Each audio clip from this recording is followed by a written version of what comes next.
개혁과 개조는 다른 것입니다. 개조라고 하는 것은 외적인 형태를 바꾸거나 구조를 개선하는 것을 말합니다.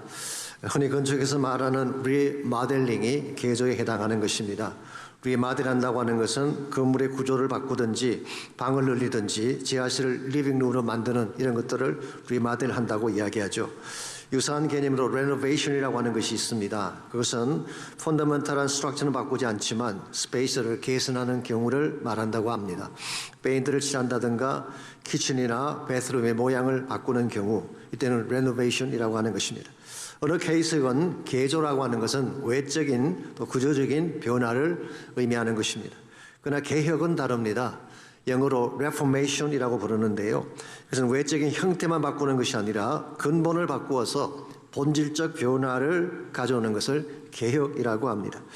개혁이라는 단어가 가장 파퓰러하게 사용된 케이스가 16세기 종교개혁일 것입니다. 당시 부패했던 로마 캐톨릭 내부를 척결하고 다시 본질로 돌아가기 위한 운동을 The Reformation이라고 부르고 있죠. 아시는 대로 종교개혁은 마르틴 루트에서 시작이 됐습니다.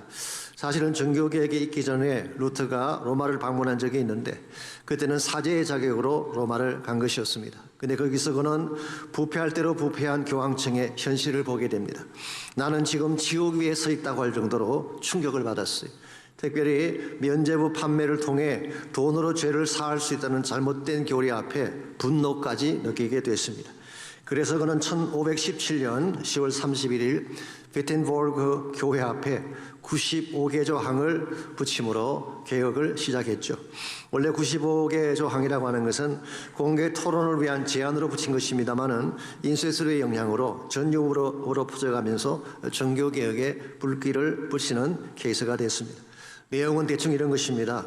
참된 회개는 내면의 변화이지 돈으로 얻을 수 없다.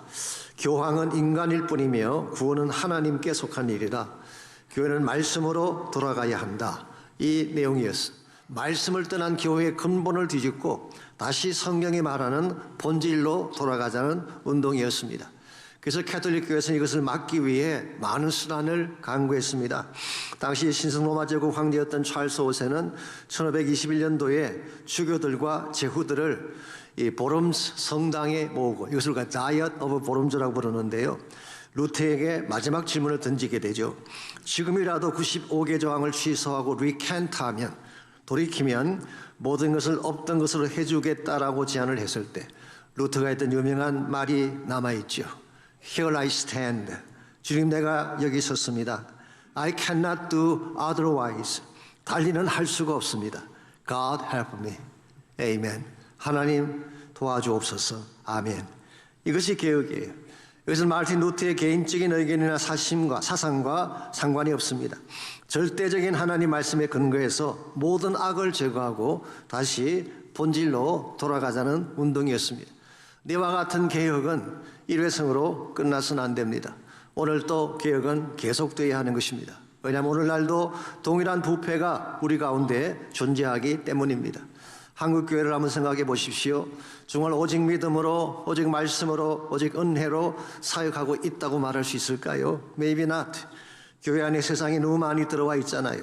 하나님만 섬긴다고 하지만 성공과 물질적 부라는 우상이 우리들의 마음을 사로잡고 있지 않습니까? 그러므로 we need reformation. 우리에게 개혁이 필요한 것입니다. 우리 개인의 삶은 어떤가요? 정말 말씀 속에 바르게 거룩하게 경건하게 살고 있다고 말할 수 있을까요? Maybe not. 우리 안에 탐심이 많습니다. 우리 안에 부패한 마음, 상한 마음, 미움과 산뿌리들이 많이 존재하고 있습니다. 그러므로 we need reformation. 우리 마음을 바꾸는 개혁이 필요한 것입니다. 그래서 사도 바울 로마서 12장 2절에서 참된 개혁에 대해서 이와 같이 고민하고 있습니다. 너희는 이 세대를 본받지 말고 오직 마음을 새롭게 함으로 변화를 받아 하나님의 선하시고 기뻐하시고 온전하신 뜻이 무엇인지 분별하라고 했어요. 영어 성경 보시면 Do not be conformed to this world. conform한다고 하는 것은 일치한다, 맞춘다 그런 뜻이에요. 너희들의 삶을 이 세상에 맞추지 말고 rather be transformed by renewal of your mind. 너희들의 마음을 리뉴함으로 새롭게 함으로써 트랜스폼 받아야 한다. 그래서 하나님의 선하시고 기뻐하시고 온전한 뜻을 분별해야지 바른 삶을 살 수 있음을 고면했습니다. 여러분, 참된 개혁이라고 하는 것은 삶의 구조를 바꾸는 데 있지 않습니다. 외형을 개조하는 레노베이션에 있는 것이 아닙니다. 근본을 바꿔야 돼요.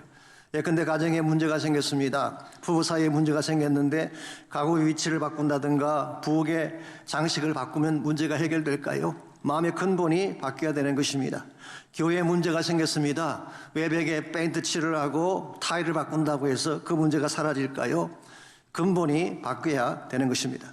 여러분과 제가 진실로 하나님을 기뻐하는 바른 삶을 살기를 원한다면 지금 있는 이 상태로는 되지 않습니다. 우리의 마음이 바뀌어져서, 근본이 바뀌어져서 참된 개혁이 일어나야 하는 것입니다. 우리는 단순한 개조가 아니라 참된 개혁을 해야 하나님을 기쁘시게 할 수 있는데 어떻게 하면 개조가 아닌 개혁을 통해 하나님이 기뻐하는 삶을 살아갈 수 있을지 오늘 같이 봉독한 본문을 중심으로 이것을 함께 정리해 보려고 합니다. 오늘 같이 봉독한 본문에 보시면은 예후가 이스라엘을 개혁하는 모습이 사실은 9장 전체에 걸쳐서 자세하게 기록이 되어 있습니다. 예후는 지난주 말씀드린 것처럼 요람 왕의 군대 장관이었죠.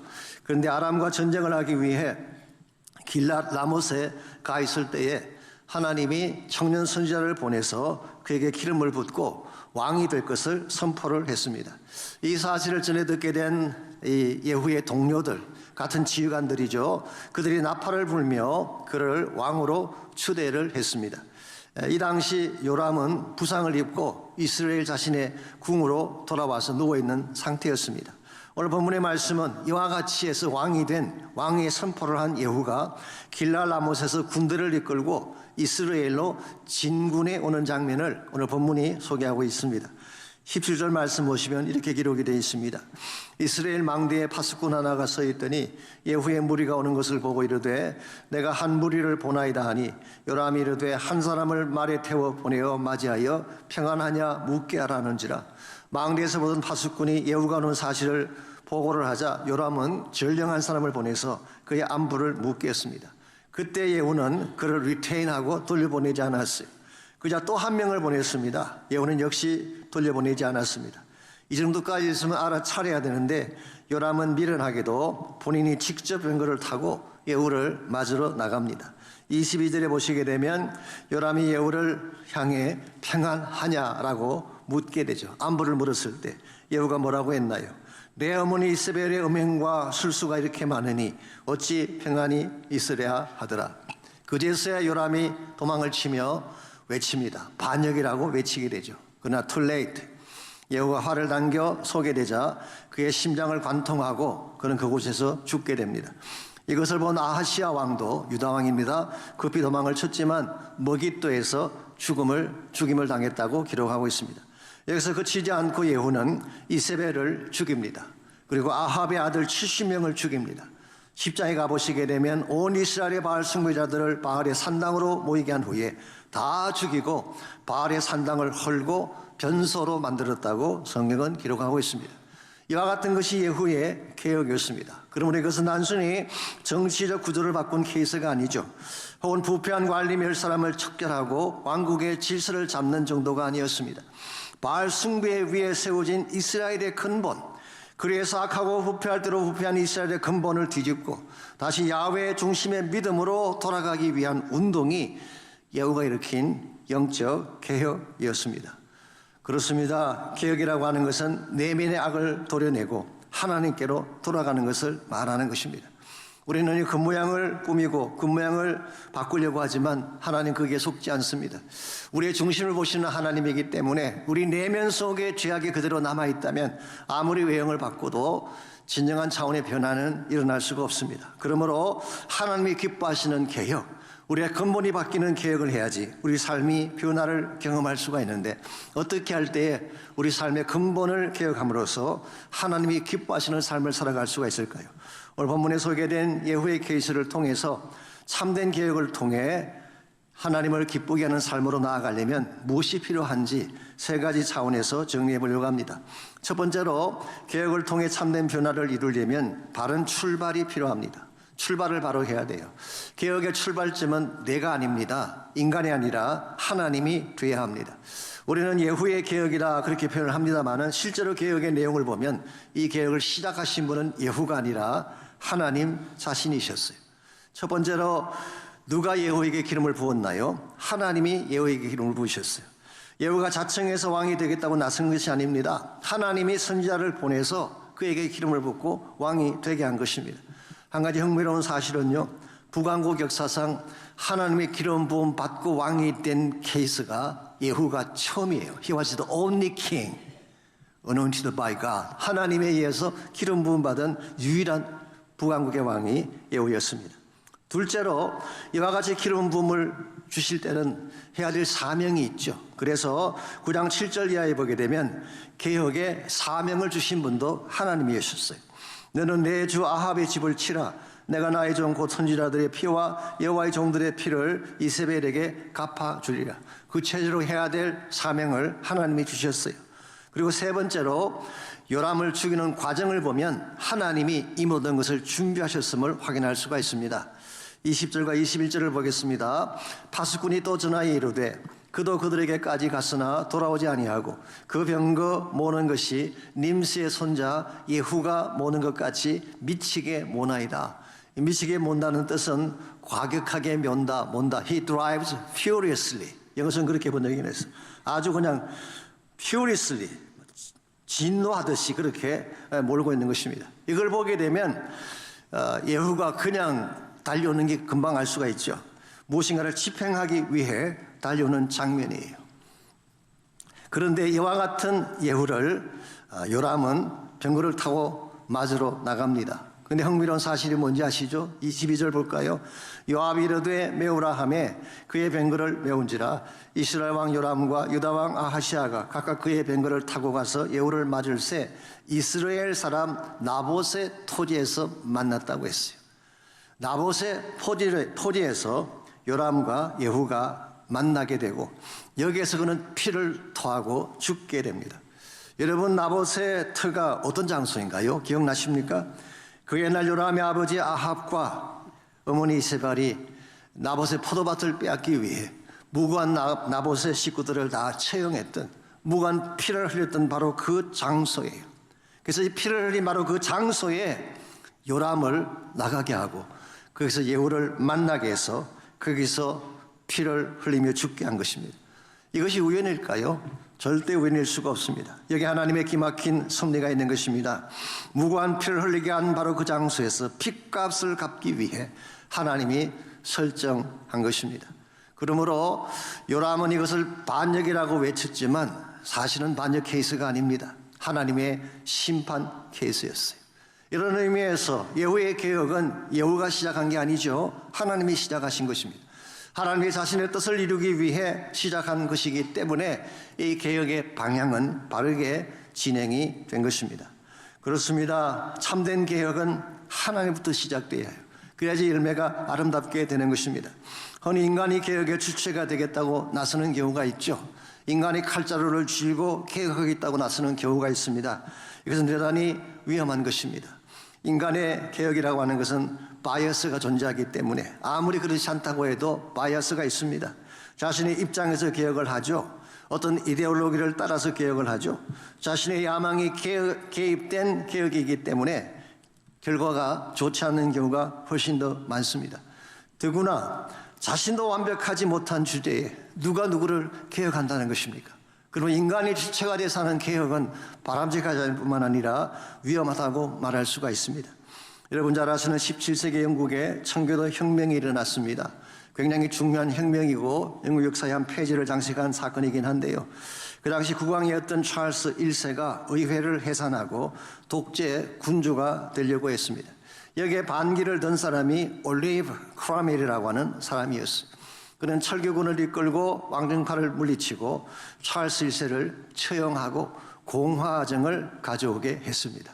자, 이와 같은 크로멜의 혁명의 결과 정말 영국 땅에 의회 민주주의가 꽃을 피웠을까요? 역사는 그렇지 않다고 기록하고 있습니다. 왕권 독재를 막겠다고 일어선 크로멜 자신이 또 다른 독재자가 되어서 호국경이라는 독재자 위치로 오르게 됩니다. 이건 왕보다 더 높은 위치예요. 대관식이 왕의 대관식보다 더 화려했다고 전하고 있습니다. 왕정을 끝내겠다고 했던 본인이 또 다른 독재자가 되어서 사람들을 압제한 것입니다. 그 결과는 좋은 업적도 남겼지만 아일랜드의 반란군을 진압할 때 수많은 사람들을 죽이고 결국 자신이 죽은 후에 다시 왕정이 복고되게 되죠. 그리고 그의 시신은 무덤에서 끄집어낸 바 되고 부관 참시를 당해서 머리가 의회 기둥에 걸리는 수모를 겪게 됐습니다. 왜 이런 결과가 주어지게 됐을까요? 여러 가지 많은 요인이 있을 것입니다만 결정적인 것은 인간이 개혁의 주체가 되었기 때문에 그런 것입니다. 오늘 우리의 삶도 마찬가지입니다. 하나님이 주체가 돼야지 인간이 무엇을 주도하게 되면 결과가 아름다울 수가 없습니다. 인간 냄새가 날 수밖에 없고 인간의 한계를 드러낼 수밖에 없는 것입니다. 이런 면에서 개인이건 교회이건 국가이건 진정한 개혁을 원한다면 하나님이 다스리게 해야 돼요. 교회 사역도 마찬가지입니다. 하나님이 다스릴 때 교회가 가장 건강하고 스트롱해지는 것입니다. 그러므로 내가 나서서 칼을 휘두르려고 하지 말고 하나님께 주권을 올려드리고 기도할 때에 하나님이 다스려 주시는 거예요. 교회이건 개인이건 문제가 없을 수가 없죠. 문제가 일어났을 때 어떻게 문제를 해결하느냐가 참 중요합니다. 하나님께 주권을 맡기고 하나님이 문제 해결자가 되게 하면 결말은 항상 아름답게 끝나는 것입니다. 그런데 내가 주체가 되면 항상 문제는 더 엉키게 되고 힘들어지는 것입니다. 출애굽기에 보시게 되면 모세가 홍해 앞에 섰을 때 직면했던 문제가 소개가 되어 있습니다. 홍해라는 큰 바다 앞을 가로막았을 때 이스라엘 백성들이 어떤 반응을 보였나요? 원망하고 손가락질하고 블레임 게임을 하기 시작했었어요. 그때에 모세가 그렇게 아우성치는 백성들을 앞에 놓고 다음과 같이 이야기를 합니다. 너희는 가만히 서서 여호와께서 오늘 너희를 위하여 행하시는 구원을 보라. You stand still. 너희들은 가만히 서서 see what God is doing for you today. 너희들을 위해 오늘 하나님이 무엇을 하시는가를 보라 말씀하셨어요. 여러분, 인간의 아우성이 절대로 문제를 해결하지 않습니다. 인간의 의결을 한다고 해서 홍해가 갈라지겠습니까? 하나님께 주제권을 드리고 기도하게 되면 하나님이 홍해를 열어주시는 거예요. 그러므로 어떠한 문제가 생겼든지 어떤 얽힌 상태가 주어졌다고 할지라도 하나님에게 주제권을 드릴 때에 변화가 일어나게 되고 새 축복의 장이 열리게 되는 것입니다. 이런 측면에서 진정한 개혁은 내가 하는 것이 아닙니다. 하나님이 하셔야 돼요. 두 번째로 개혁을 통해 참된 변화를 가져오려면 바른 진행이 필요합니다. 개혁의 진행은 말씀을 따라 진행을 해야 되는 것입니다. 그때 항상 최상의 열매가 맺혀지게 되어 있습니다. 25절과 26절을 봅니다. 예후가 그의 장관 빅갈에게 이르되 그 시체를 가져다가 이스라엘 사람 나봇의 밭에 던지라. 내가 기억하려니와 이전에 너와 내가 함께 타고 그의 아버지 아합을 쫓았을 때에 여호와께서 이같이 그의 일을 예언하셨느니라. 이 말씀을 읽어보게 되면 예후가 또 빅갈이라는 사람이 요람 이전의 왕인 아합 왕 때부터 군대 장관으로 섬겼던 것 같습니다. 지휘관 정도 됐겠죠. 그때 여호와께서 하신 말씀을 들었다는 거예요. 여호와께서 말씀하시기를 내가 이제 나봇의 피와 그의 아들의 피를 분명히 보았노라. 여호와께서 또 말씀하시기를 이 토지에서 내게 갚으리라 하셨으니 그런즉 여호와의 말씀대로 그의 시체를 가져다가 이 밭에 던질지니라. 자, 예후가 지금 요람을 죽이고 나봇의 포도원에 그 시신을 던지는데 이 모든 것은 예후 자신의 뜻이 아니었어요. 말씀을 따라 여호와께서 말씀하시기를 그런즉 여호와의 말씀하신 대로, 이게 중요한 것입니다. 정말 개혁되게 하려면은 나의 의견이나 나의 뜻이 아니라 하나님의 말씀을 따라 할 때 그 개혁이 바르게 진행이 되고 열매도 아름답게 되는 것입니다. 우리는 흔히 인간이 주체가 되고 인간의 판단이나 인간의 의견을 따라서 개혁을 시도할 때가 있는데요. 사실 그것은 위험하기도 하고 또 바람직하지도 못합니다. 왜냐하면 우리 인간은 5분 후에 일어날 일을 알 수 없는 제한적인 존재입니다. 그렇기 때문에 우리가 아무리 잘 판단을 해도 그 판단이 정확하다는 보장이 없어요. 근데 하나님은 다릅니다. 하나님은 전체를 다 보고 말씀하시잖아요. 나의 현재와 미래만 보는 것이 아니라 영원까지 다 내다보시고 말씀하시기 때문에 하나님의 말씀이 언제나 정확하고 바른 것입니다. 그러므로 참된 변화, 참된 개혁을 원한다면 날마다 말씀의 가슴에 품고 말씀을 따라 살아야 하는 것입니다. 그렇게 살게 되면 그 말씀의 능력이 내 삶 속에 파고 들어와서 나에게 진정한 변화와 능력을 가져오는 것입니다. 히브리서 4장 12절은 이렇게 기록합니다. 하나님의 말씀은 살아있고 활력이 있어. 여기 살아있다는 말은 alive, 생명이 있다는 뜻입니다. 활력이 있다는 말은 영어 성경에서 active하다고 번역을 했는데요. 저는 조금 그게 아쉬움이 있습니다. 헬라 원어를 보게 되면 에네르게스란 단어, 에네르게스. 거기서 나온 영어가 에너지 여기서 나온 거예요. 그러므로 하나님 말씀은 살아있을 뿐만 아니라 에너지를 가지고 있는, 파워를 가지고 있는, 능력을 가지고 있는 것이 하나님 말씀이라는 것입니다.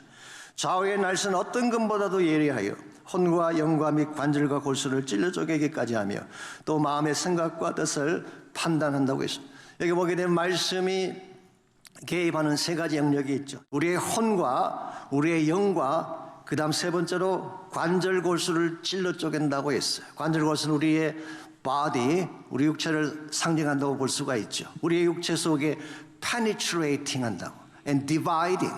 그러므로 하나님 말씀은 그냥 있는 게 아니에요. 말씀을 읽으면 그 말씀이 내 속에 파고 들어오는 거예요. 내 심령 골수까지 파고 들어오는 것입니다. 그리고 그 말씀은 살아있고 능력이 있기 때문에 그 생명의 능력이 우리 육신의 질병까지 치유하는 거예요. 그러므로 말씀의 파워는 굉장한 것입니다. 이 말씀의 파워가 없이는 절대로 우리 삶이 변화받을 수가 없는 것입니다. 실제로 한국의 인천에 있는 한 교회에 국제성서박물관이라고 하는 박물관이 있습니다. 그 박물관에는 세계적으로 가치가 있다고 생각되는 성경책 10,000권 이상이 전시되어 있다고 합니다.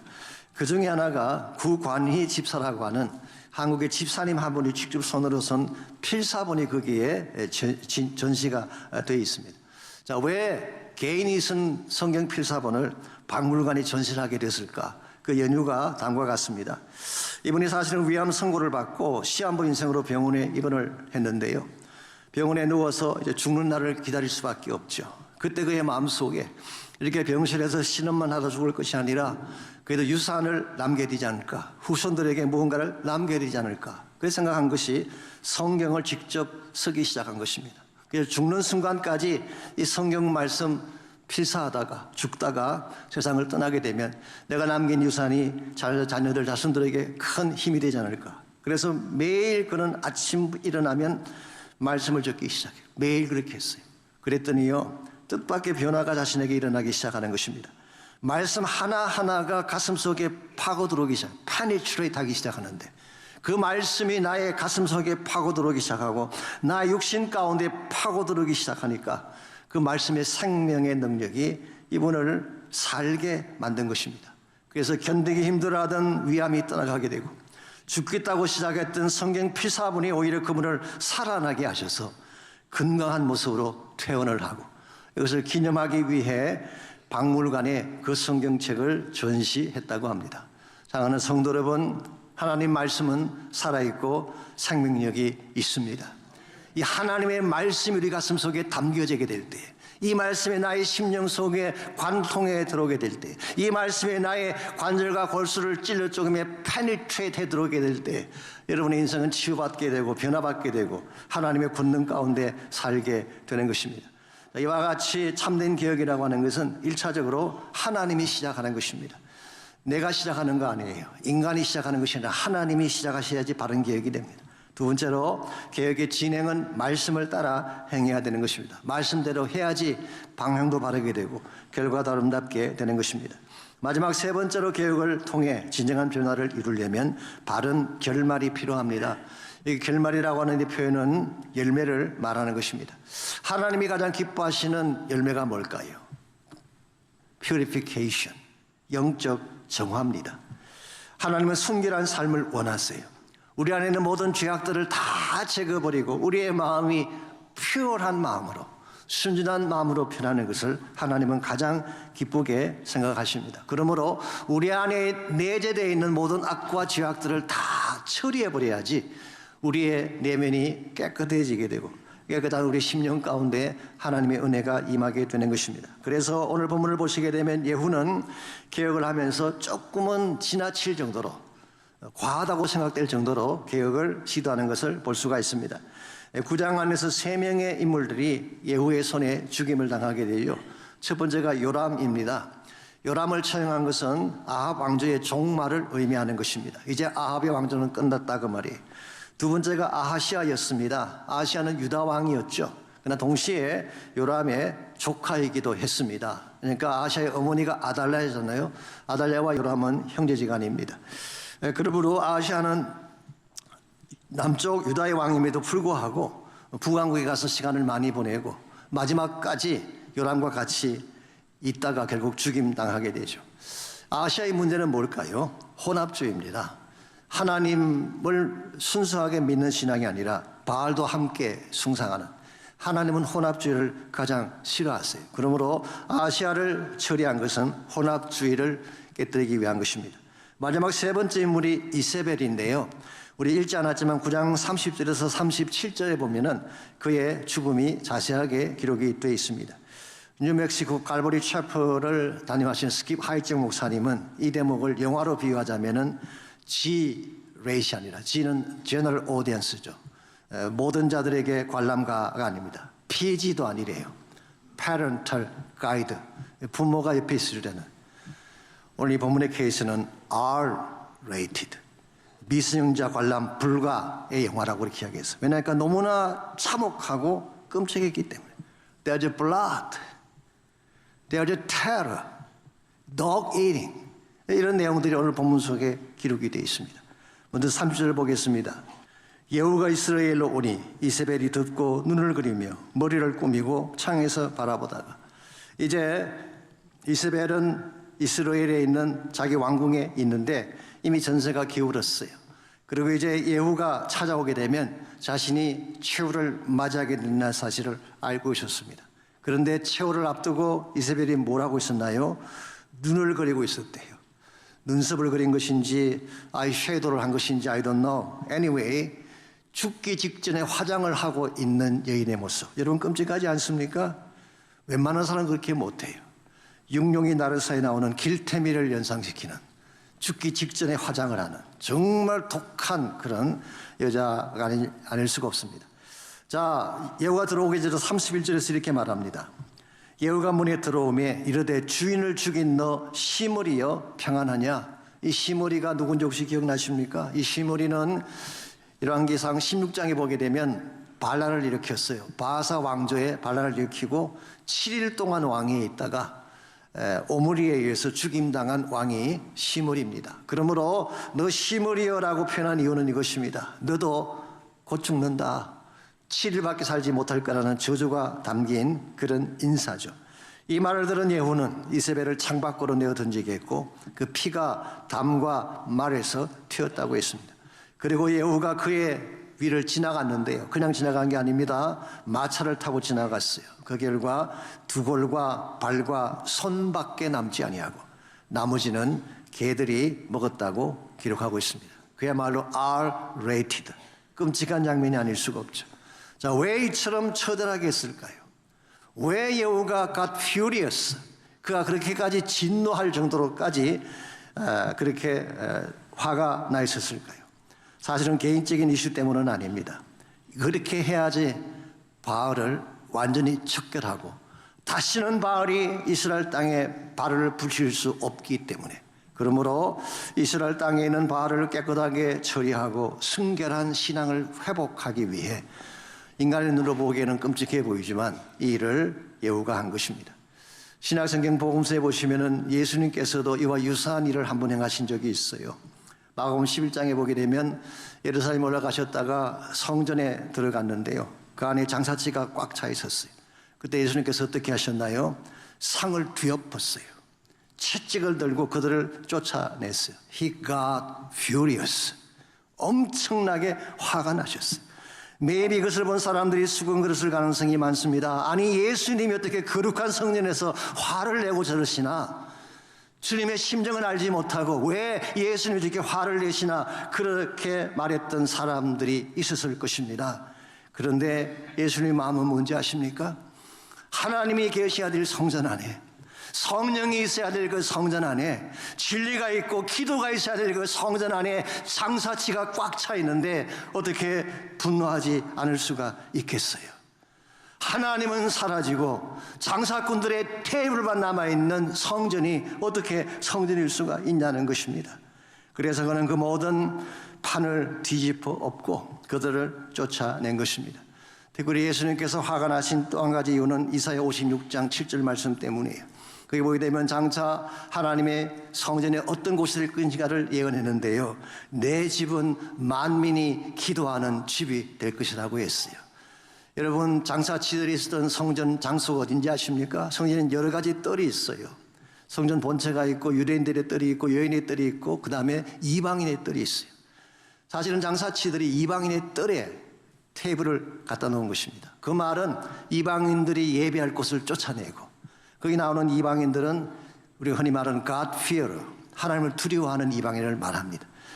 그 사람들이 하나님을 예배하기 위해 먼 곳에 와서 예배드리고 기도하는데 그들을 쫓아내버리고 장사치의 테이블로 가득 채웠을 때 예수님은 너무나 가슴이 아팠던 거예요. 그래서 내 집은 My house is a house of prayers for all nations. 모든 열방, 모든 민족이 와서 함께 기도하고 예배해야 될 장소인데, 이것이 하나님의 비전인데 하나님의 비전은 뒷전에 놓고 셀피시하게 이기적이면서 자기 야심만 채우려고 하는 유대인들의 모습을 보고 진노하시는 게 당연하지 않습니까? 오늘도 하나님은 하나님의 교회가 순결한 교회가 되기를 원합니다. 교회는 세상 소리가 가득 차기보다 하나님 말씀으로 가득 차야 됩니다. 교회는 세상의 능력이 아니라 성령의 능력으로 가득 차야 됩니다. 교회는 원망과 불평의 소리가 아니라 기도의 소리가 가득 찰 때에 진실로 교회가 교회다워지는 거예요. 이와 같은 개혁을 우리가 하지 아니하면은 문제는 다시 시작될 수밖에 없습니다. 철저하게 처리하지 아니하면 다시 또 고개를 들고 나오는 것입니다. 그러므로 할 수만 있다면 죄에 대한 문제, 우리 안에 도사리고 있는 부패한 우리 마음의 문제는 철저하게 처리를 해야 하는 것입니다. 그래야 우리의 마음이 변화를 받고 하나님이 기뻐하는 새 삶을 살아갈 수 있는 거예요. 그런데 여기 한 가지 문제가 있습니다. 우리의 내면을 깨끗하게 문제를 다 도려내고 우리 마음을 새롭게 하는 것 참 귀한 것이긴 한데, 이렇게 하는 것이 쉬운 일일까요? 결코 쉽지 않습니다. 더 정확히 말씀드리면은 우리의 힘이나 의지만으로는 내 안에 있는 죄를 쫓아낼 수 없어요. 왜냐하니까 죄의 뿌리가 생각보다 너무 깊기 때문이에요. 이 죄악의 깊은 뿌리는 나의 능력만으로는 안 됩니다. 근데 예수님의 능력이 우리를 돕고 성령의 능력이 우리를 장악하면 그 죄악의 뿌리를 드러낼 수 있어요. 저희 교회에서 성령의 삶이라고 하는 제자훈련 교재가 있잖아요. 이번 학교에도 오픈된 줄 압니다만, 거기 보면 이런 예화가 하나 나옵니다. 어떤 마을에 호수가 하나 있었는데 호수에 살고 있던 고깃떼가 자꾸 죽는 것입니다. 이유가 뭔가 살펴봤더니 그 호수 밑에 독초가 나 있어서 고기들이 살 수가 없게 된 것입니다. 그래서 마을 사람들이 독초를 잘라내 보기도 하고 약을 뿌리기도 했는데요, 잘 안 됐어요. 그러니까 시간이 지나면 다시 또 독초가 자라나오기 때문에 고민하던 마을 사람들이 지혜가 많은 나이가 드신 지혜자를 찾아가서 물었습니다. 어떻게 하면 될까요? 물었을 때 그분이 이렇게 충고를 합니다. 독초가 나오는 호수 주변에 야생 버드나무를 심어보라. 야생 버드나무를 심게 되면요, 야생 버드나무의 뿌리가 얼마나 강한지, 독초보다 훨씬 더 스트롱하기 때문에 독초의 뿌리를 삼키고 독초의 밑바닥까지 내려가서 독초의 근본을 뽑아내게 되는 것입니다. 이게 사실은 영적인 원리예요. 우리의 힘만으로 독초를 이겨낼 수가 없습니다. 그런데 우리의 마음 중심에 독초보다 훨씬 더 파워풀한 예수 그리스도의 능력이 뿌리 내리게 된다면, 성령의 파워가 내 마음을 장식해서 내 심령 깊은 곳에 뿌리를 내리게 된다면 어떠한 독촉은 제거될 수가 있는 것입니다. 그러므로 사랑하는 성도 여러분, 날마다 주님께 나가야 됩니다. 그리고 우리 심령 속에 뿌리 깊이 내리고 있는 죄악들을 도려내기 위해 우리 죄를 토해내고 하나님의 은혜를 구하며 기도해야 됩니다. 그래야지 우리의 마음이 변화받게 되고 내 속심령이 변화되어야 우리 가정이 변하고 그래야지 교회와 사회가 변하고 하나님 나라가 주어지게 되는 것입니다.